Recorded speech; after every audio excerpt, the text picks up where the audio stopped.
দুটি সংখ্যার যোগফল দেওয়া আছে 8 এবং গুণফল হচ্ছে 16, তবে তাদের পূরক সংখ্যার যোগফলের মান কত? এখানে পূরক সংখ্যার যোগফল বলতে বলেছে আমাদের রেসিপ্রোকাল। রেসিপ্রোকালস মানে হচ্ছে একটি সংখ্যা যদি a হয় তাহলে তার রেসিপ্রোকাল হবে 1/a।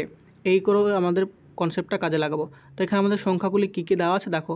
আমরা যদি দুটি সংখ্যা, একটা যদি a ধরি এবং অপর সংখ্যা যদি b ধরি, তাহলে আমাদেরকে দেওয়া আছে তাদের যোগফল অর্থাৎ a প্লাস b দেওয়া আছে আমাদেরকে 8, এবং তাদের গুণফল অর্থাৎ a b দেওয়া আছে আমাদেরকে 16।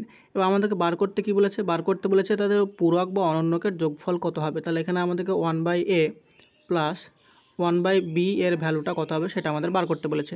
তো এখানে দেখো আমরা a প্লাস b কে যদি আমরা a/b দ্বারা ডিভাইড করি, তাহলে এটাকে যদি a/b দ্বারা ab দ্বারা ডিভাইড করি, তাহলে এখানে 8/16 হবে। তাহলে এইটাকে যদি ডিভাইড করি a/ab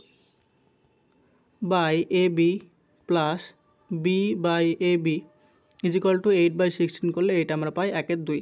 তাহলে এখান থেকে প্রথমে a কাটবে, তাহলে এখানে পাবো আমরা 1/b, আর এখানে b কাটবে, তাহলে এখানে পাবো আমরা 1/a। এটাই তো আমরা থেকে বার করতে বলেছিল। তাহলে এইটা আমরা কত পেয়ে যাবো?